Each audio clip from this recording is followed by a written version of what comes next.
Dios me les bendiga, mis amados hermanos, este bonito martes 23 de noviembre del 2021. Y bueno, pues vamos a dar comienzo a nuestro estudio, hermanos, de cartas generales, estudio de carta a los hebreos, hermanos. Acuérdense que estamos en el capítulo 4 y pues hoy vamos a meditar de los versículos del 6 al 11, ¿verdad? Y bueno, el día de hoy se llama el Día de Dios, punto número 2.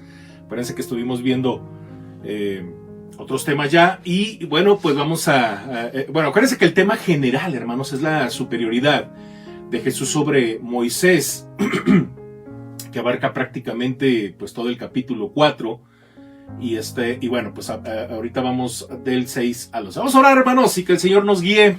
Ojalá ya tenga también por ahí su material, su Biblia, como siempre ahí de manera opcional, si usted gusta bajarlo, el material. Ahí lo tiene, si está en Facebook, en la caja de comentarios, y si está en YouTube, está en la descripción de este video, hermanos. Oremos. Padre, en el nombre de nuestro Señor Jesucristo, te agradecemos y te damos la honra y la gloria, Padre, por la oportunidad bendita de poder abrir tu palabra, porque reconocemos que no solo de pan vive el hombre, sino de toda palabra que sale de tu boca. Bendice esta reunión, que mi vida solo sea un instrumento de gracia en tus manos. Queremos ser edificados, Padre, pero sobre todo queremos darte la honra y la gloria, en el nombre de Jesús. Amén. Amén, hermanos. Y bueno, dice número 2, el día de Dios. ¿Qué dice el pasaje, hermanos? Pero bueno, antes una breve introducción. Bueno, la enfática amenaza. Acuérdense, hermanos, de esta enfática amenaza, hermanos. Recordemos que Dios bendice en la medida en que las personas creen y obedecen, pero también hay una maldición, hermanos. Mira, dice, ellos nunca entrarán en mi reposo. ¿Quiénes? Los desobedientes, poniendo el ejemplo del pueblo hebreo. Dice, no descarta que Dios honre su promesa con aquellos que creen, ¿verdad? Algunos entran en el reposo de Dios. Y bueno, versículos del 6 al 7 dice de la siguiente manera: por lo tanto, puesto que falta que algunos entren en él, y aquellos a quienes primero se les anunció la buena nueva no entraron por causa de desobediencia, otra vez determina un día, hoy, diciendo después de tanto tiempo por medio de David, como se dijo, si oyeres hoy su voz, no endurezcáis vuestros corazones. Inciso A, hermanos, aquí se desprenden bastantes temas de estos pasajes. Hecho inalterable. Por su conocimiento de la historia bíblica, el lector sabe que Josué y Caleb entraron en la tierra de Canaán. Pusieron su confianza en Dios, que cumplió con su palabra.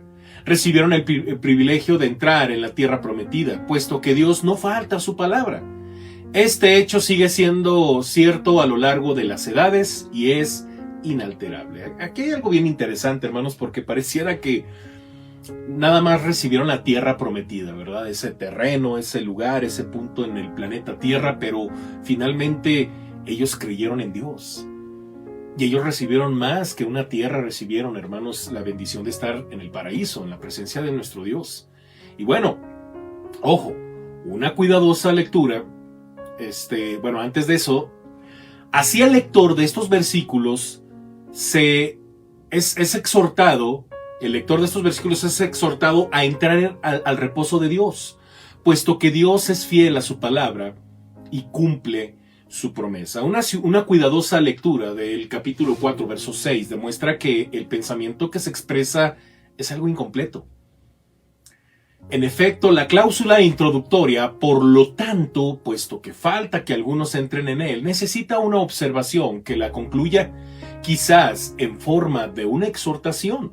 Y esta exhortación, querido hermano, fíjate bien, como más adelante vamos a meditar ahí en el 4:11, esta exhortación es hecha ahí en el versículo 11. Procuremos pues entrar en aquel reposo para que ninguno caiga en semejante ejemplo de obediencia. Vamos a meditar más adelante de eso. Si aceptamos la palabra de Dios en fe y hacemos su voluntad obedientemente, la promesa de reposo también se cumplirá en nosotros. Tal hecho es incuestionable. Inciso B. Justa recompensa. Algunos entran en el reposo de Dios, a otros se les niega la entrada. Esto no es un asunto de injusticia ni de favorecer a un grupo por sobre el otro. Antes bien, el escritor de Hebreos percibe que tal distinción es justa. Dice él, y aquellos a quienes primero se les anunció la buena nueva, no entraron por causa de desobediencia. Esa gente que oyó la voz de Dios desde el Sinaí, que recibió la ley de Dios, se negó a aceptar la promesa. Ellos no tenían excusa, ya que aunque oyeron el evangelio, escogieron ¿qué? Desobedecer. Y recibieron lo que les correspondía cuando les fue negada la entrada a Canaán. Su incredulidad se convirtió en desobediencia. El corazón y la mano estaban caprichosamente opuestos a Dios y a su palabra. Inciso C. Promesa repetida. Dios sigue teniendo el control de todo. Él domina y predomina. Su promesa que los israelitas pasaron por alto y que por ende fuera anulada es repetida por Dios cuando dice otra vez determina un día, hoy. La palabra hoy, querido hermano, enfatiza las características de relevancia, temporalidad y novedad. El texto indica que Dios estableció un cierto día y menciona que, diciendo, después de tanto tiempo por medio de David, Dios atraviesa los siglos que van desde la vida en el desierto hasta el gobierno davídico. Desde Moisés, que registra la historia de Israel en el Pentateuco, hasta David, que compone sus cantos para el Salterio. Él hace que su promesa esté disponible, que es el momento de abrazar la misericordiosa oferta de salvación. Dios apela a los lectores de la siguiente manera: si oyeres hoy su voz, no endurezcáis vuestros corazones. Inciso B. Validez sin límite temporal. ¿Por qué siempre es válida la promesa de Dios? Bueno, el escritor contesta esta pregunta en por lo menos tres versículos del capítulo 4. Dios ha hablado, versículo 3, versículo 4 y versículo 7. Simplemente, hermanos, la frase como Dios ha dicho o como Dios ha hablado, que en el original griego aparece en tiempo perfecto, significa que lo que Dios dice tiene validez permanente. O sea, lo dijo hace 1000 años, sigue valiendo. No importa cuántos siglos pasen, la palabra de Dios abarca todas las edades. Su mensaje es tan claro, firme y seguro, hoy como lo fuera cuando lo pronunciara por primera vez. La palabra de Dios es divinamente inspirada y, como dice Pablo, útil para enseñar, para redarguir, para corregir, para instruir en justicia. 2 Timoteo 3:16. Versículo 8, hermanos, porque si Josué les hubiera dado el reposo, no hablaría después de otro día. El escritor claramente apela, hermanos, a la historia bíblica, más específicamente a los libros de Deuteronomio y Josué. Dios prometió reposo a los israelitas errantes cuando Moisés declaró allá en Deuteronomio 12:10 lo siguiente: mas pasaréis el Jordán y habitaréis en la tierra que Jehová vuestro Dios os hace heredar, y él os dará reposo de todos vuestros enemigos alrededor, y habitaréis seguros. Esta promesa se cumplió literalmente cuando Josué se dirigió a las tribus de Israel, a las tribus de Rubén, mejor dicho, y Gad, ya la mitad de la tribu de Manasés. ¿Te acuerdas, hermano? Josué 22:4, que dice: ahora pues que Jehová vuestro Dios ha dado reposo a vuestros hermanos, como lo había prometido, volved, regresar a vuestras tiendas, a la tierra de vuestras posesiones, que Moisés, siervo de Jehová, os dio al otro lado del Jordán. Qué interesante, ¿no? El escritor demuestra una vez más que conoce muy bien las escrituras del Antiguo Testamento y, como teólogo experto, formula la siguiente oración condicional: porque si Josué les hubiese dado reposo, y sabemos que Dios cumplió esta promesa, Dios no habría hablado después de otro día, como lo hace en el Salmo 95. En otras palabras, querido hermano, el reposo del cual Dios habla es un reposo espiritual y tiene un significado más amplio que el de vivir seguramente en Canaán. El reposo que Dios quiso para su pueblo trasciende lo temporal y llega a lo eterno. Es un reposo espiritual producido por el Evangelio, ya sea que se haya predicado en los días del Antiguo Testamento o en los días del Nuevo Testamento. Es un reposo del pecado y del mal. Ojo, querido hermano, de eso se trata el reposo. Porque muchos todavía quisieran hasta incluso unas vacaciones, ¿verdad? Allá en Israel, en Jerusalén, porque están pensando que allá es el reposo. No, el reposo es espiritual, querido hermano. Lo mismo que le prometió a los del antiguo pacto, hermanos. Versículos 9 y 10. Por tanto, queda un reposo para el pueblo de Dios, porque el que ha entrado en su reposo también ha reposado de sus obras como Dios de las suyas. Basándose en el Salmo 95, querido hermano, el escritor ha demostrado que el reposo del que disfrutaron los israelitas en Canaán no era el reposo que Dios tenía pensado para su pueblo. El reposo prometido es un reposo sabático. Esta es, por supuesto, una referencia directa al relato de la creación. Ahí usted tiene en pantalla las referencias bíblicas de lo que estamos diciendo acerca del reposo de Dios en el séptimo día. Para el creyente, el día de reposo no es simplemente un día de descanso en el sentido de ser del trabajo. Es más bien un reposo espiritual, una cesación del pecar. Trae consigo la noción de estar ante la presencia sagrada de Dios junto con su pueblo en culto de adoración y alabanza. El día de reposo es, sin duda, un emblema del reposo eterno. Y fíjate que eso es algo maravilloso que deberíamos meditar, reflexionar, profundizar, sobre todo porque imagínate servir a Dios, querido hermano, sin problemas, sin pecado, sin que nada nos detenga. Yo no sé tú, hermano, pero cuando servimos a Dios, hay un gozo en nuestro corazón, hay una paz en nuestro interior, hay una satisfacción que solo Dios da, pero de repente algo nos lo arrebata. Las preocupaciones del día, los problemas de cada día, a veces un pecado, un mal pensamiento, un mal comentario, qué sé yo, algo nos lo arrebata. Entonces, paz, como que de repente, híjole, y luego volvemos, ¿verdad? Volvemos y nos mantenemos, ¿verdad? Sería una mentira decirle que ahorita que estamos aquí en la tierra, usted siempre se mantiene, ¿verdad? En plenitud. No, no es así, hermanos, todavía no. Todavía no, porque hay situaciones que nos duelen, que nos pesan, que nos hacen llorar, que nos preocupan. Hay enfermedades, hay pruebas, hay tentaciones. Ojo, hermano, el verdadero reposo, ese reposo completo, es aquel que estaremos haciendo, sirviendo, adorando, alabando, pero sin nada de eso de lo que le acabo de comentar. Imagínese de eso, imagínese esa plenitud constante por toda la eternidad, querido hermano. De eso se trata el reposo.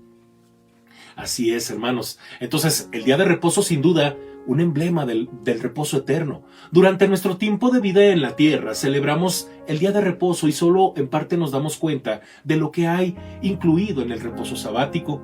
En la vida por venir, experimentaremos plenamente el reposo de Dios, ya que entonces habremos entrado en un reposo que es eterno. En Apocalipsis 14:13 leemos lo siguiente: oí una voz que desde el cielo me decía, escribe, bienaventurados de aquí en adelante los muertos que mueren en el Señor. Sí, dice el Espíritu, descansarán de sus trabajos porque sus obras con ellos siguen. Qué interesante, ¿no? O sea, que seguimos sirviendo al Señor y es que yo quiero que quede claro algo, hermanos, como iglesia, como pastor se lo digo. Muchas veces pensamos en ese reposo, la vida eterna, como que ya no vamos a hacer absolutamente nada. No, hermano, créeme que vamos a seguir sirviendo al Señor en la eternidad. Yo me imagino eso y me da un gozo, pero ya sin dolores, sin cansancio, sin pecado, sin dolor emocional, ¿verdad? Sin muerte, sin enfermedades, sin tragedias. Sin eso, hermano. Entonces imagínate qué maravilla es eso.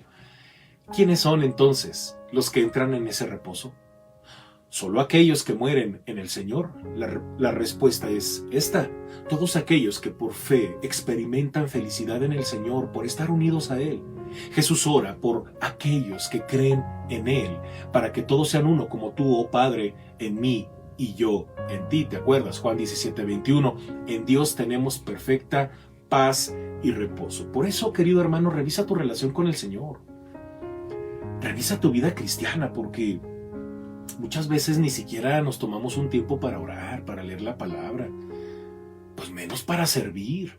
Entonces no experimentas lo que implica, lo que significa servir al Señor, estar en comunión con Dios.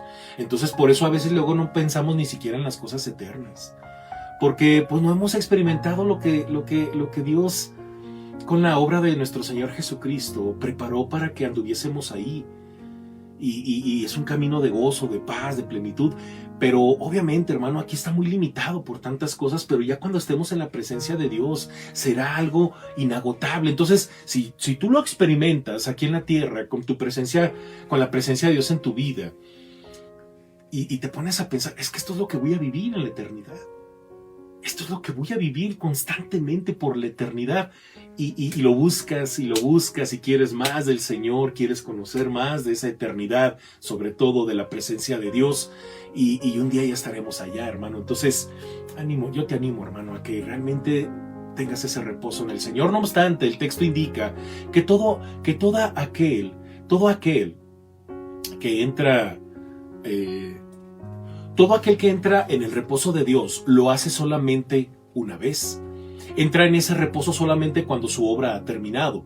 Disfruta entonces de un descanso celestial ininterrumpido del cual ha sido quitado la muerte, el llanto, el clamor y el dolor. En ese tiempo la morada de Dios estará con los hombres.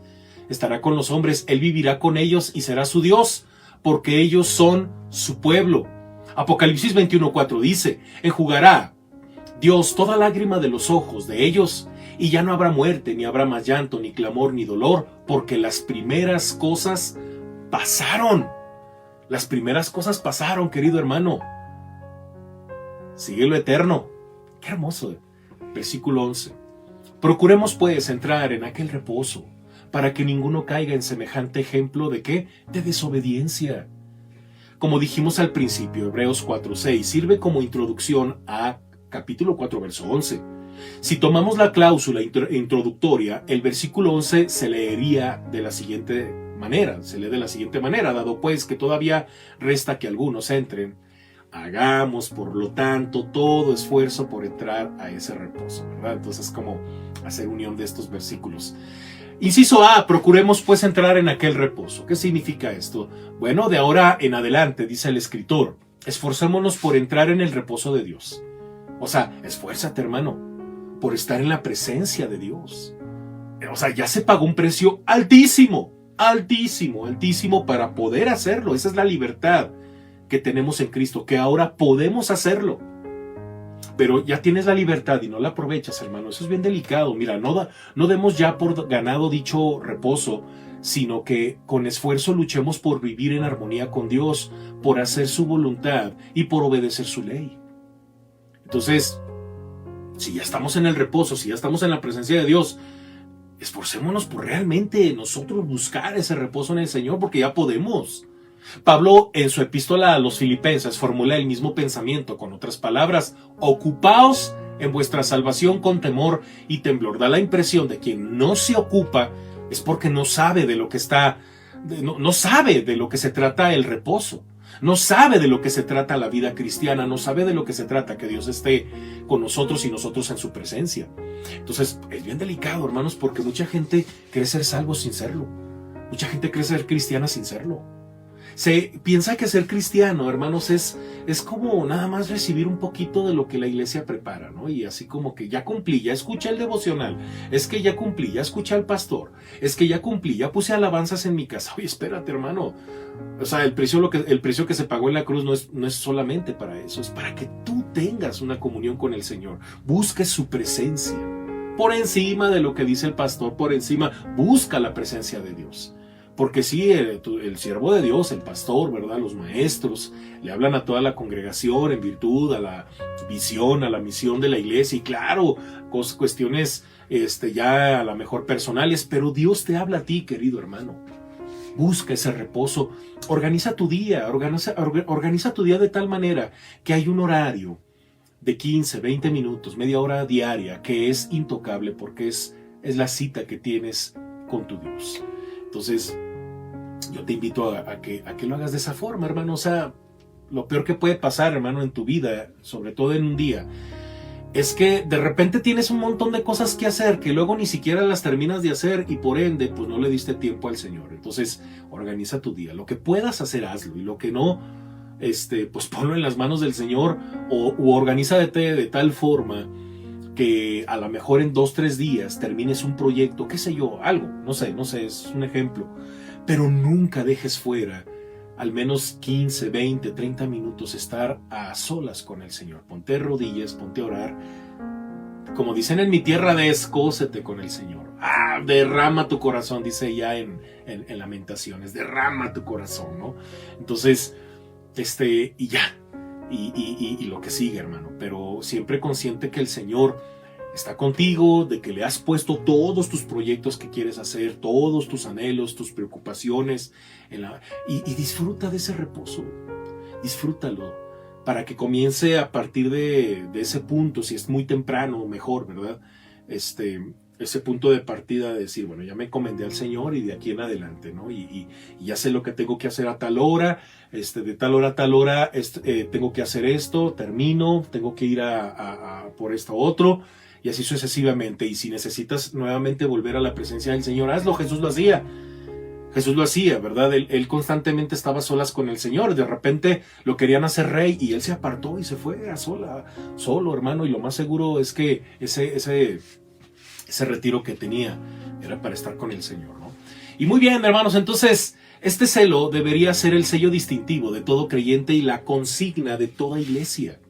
No se trata de ser fanáticos, hermanos. No estoy hablando de ser fanáticos, porque ahí luego hay gente que dice, ay, no, es que ese pastor es bien fanático. No, hermano, no se trata de ser fanáticos, pero debemos demostrar certeza interior en la obediencia a la palabra de Dios.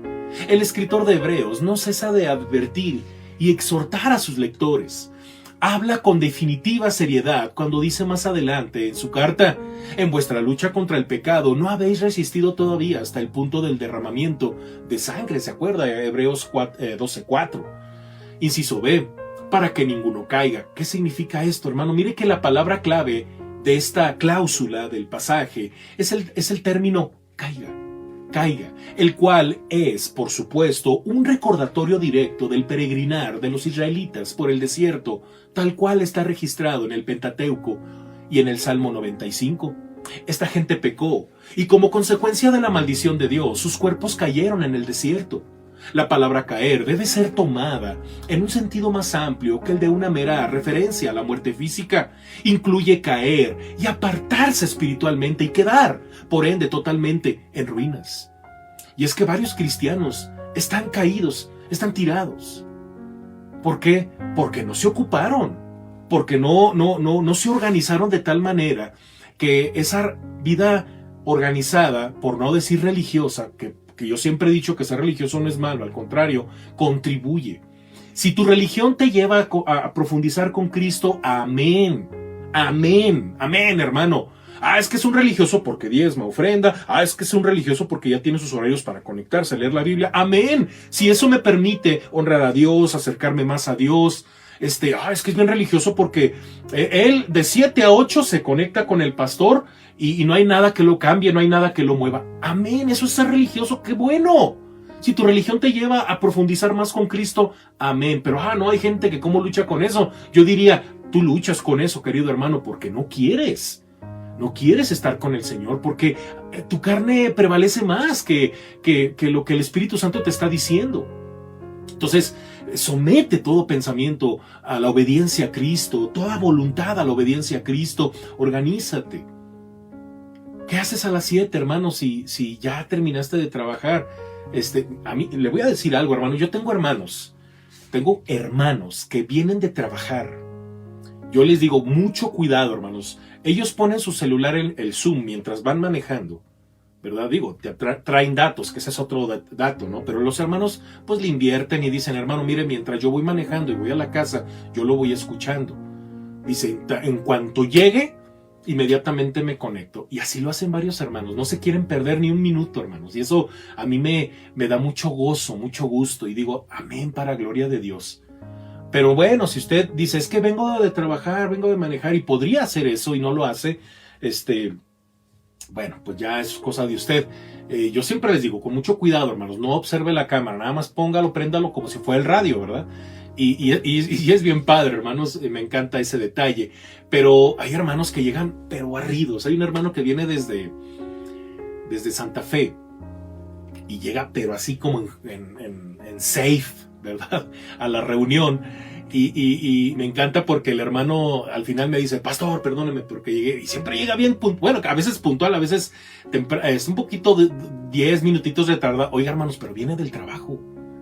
Yo no sé si ya comió, a veces yo ni le pregunto, ¿verdad? Pero me encanta porque el hermano dice, hermano, discúlpame, es que llegué 10 minutos tarde, es que acabo de entrar y no sé, que viene de Santa Fe, hermanos, o él trabaja en Santa Fe. Y él vive aquí más o menos a la altura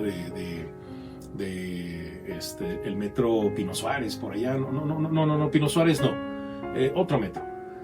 Y el punto es que está lejos, ¿verdad? Y cualquiera diría, ya estoy cansado, ya no me conecto, pero él lo hace. Entonces son así como que ejemplos. Yo siempre les he dicho a mis alumnos, yo aprendo mucho de ustedes. Ese ímpetu que tienen a veces los nuevos creyentes, hermanos, por conocer. No, hermanos, eso me alimenta mi fe.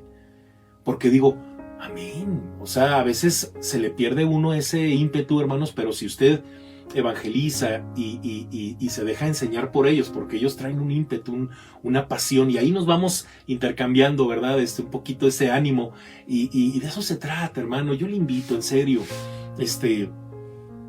esfuércese. Y bueno, por eso le digo, y los que han caído han perdido la oportunidad de ser salvos y merecen la destrucción eterna en el caso de que no crean en Jesucristo, ¿verdad?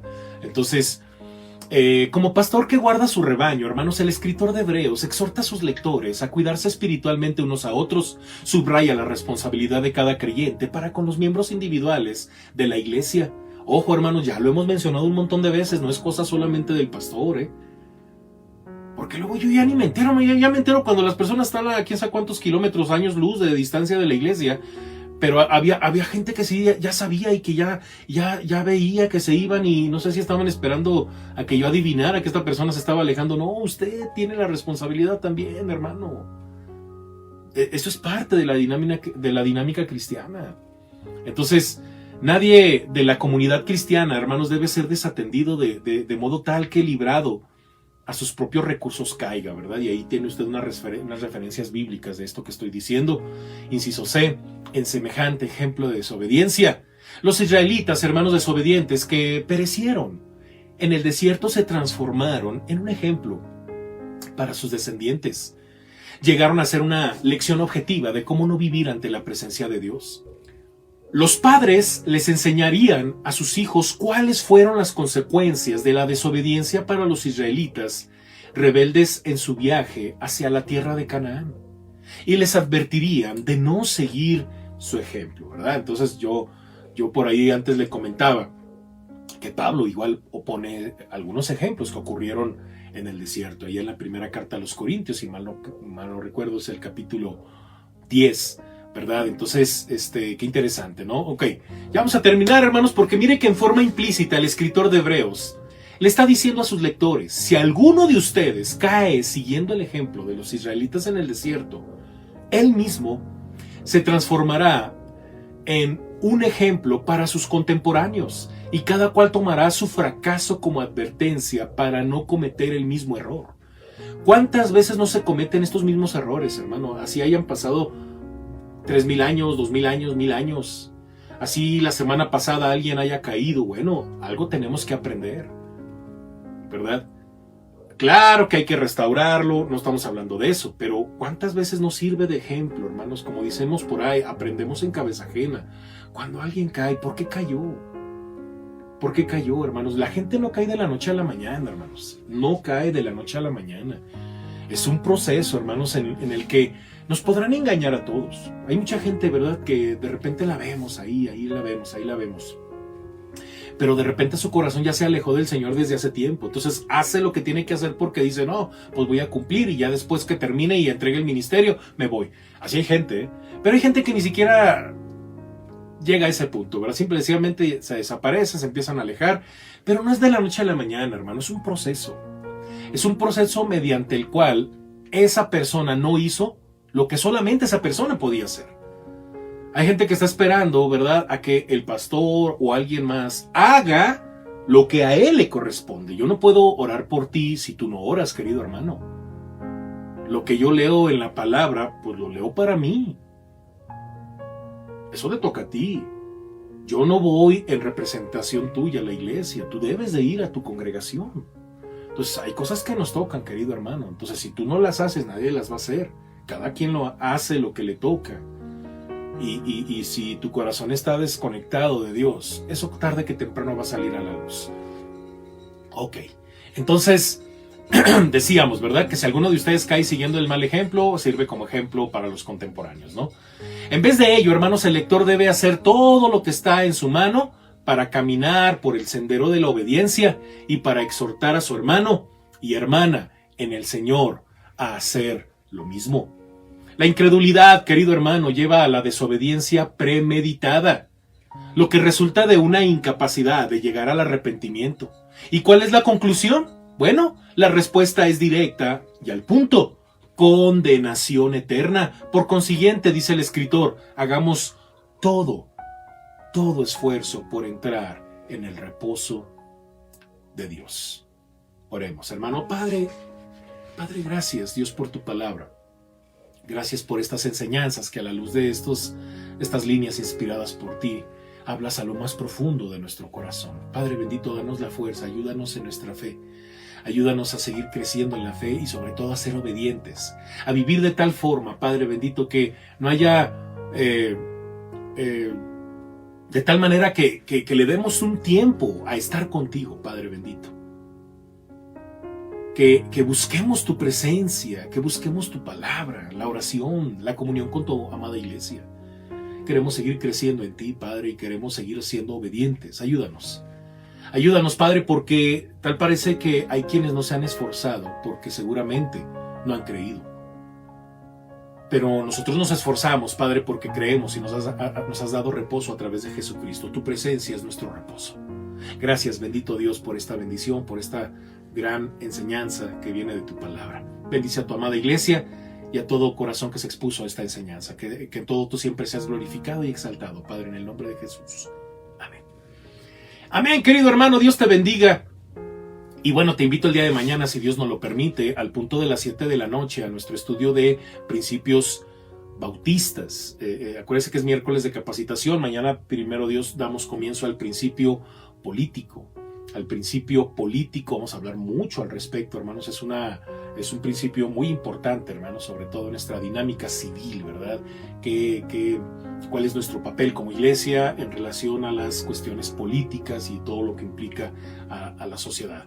Y bueno, pues no te lo pierdas, 7 de la noche, vía Zoom. Busca a un servidor o busca a algún hermano que esté tomando esta clase y conéctate con nosotros, hermano. También el día jueves de evangelismo y discipulado a las 7 de la noche. Venid y ved disciplinas prácticas para la vida cristiana. Te invito con mucho amor, querido hermano, para que fortalezcas esas cosas que son básicas en nuestra fe, y a lo mejor por ahí andas debilitándote. No te pierdas la oportunidad de seguir creciendo. A las 8 de la noche, querido hermano, también se predica un sermón evangelístico breve para que lo puedas compartir, incluso también para que lo reflexiones. Y pues ora por un servidor, por nuestros hermanos que nos dan soporte técnico, nuestro hermano Michael, pero también en especial nuestro hermano Juan Carlos, que él es el que nos edita los videos para que estén presentables y de bendición. El día viernes te invito, querido hermano, a nuestro culto de oración a las 6 de la tarde vía Facebook en vivo y retransmisión 8 de la noche YouTube, querido hermano. Y bueno, pues no te dejes de conectar a tus actividades de departamentos, no te dejes conectar a tus grupos de oración, no dejes de participar en el reto príncipe, querido hermano. Acabamos de empezar carta a los romanos, ¿verdad? Y también, querido hermano, pues no dejes de diezmar, no dejes de ofrendar. Y pues descansa, querido hermano, cuídate mucho. Esto ha sido todo, hermanos, hasta la próxima, bye.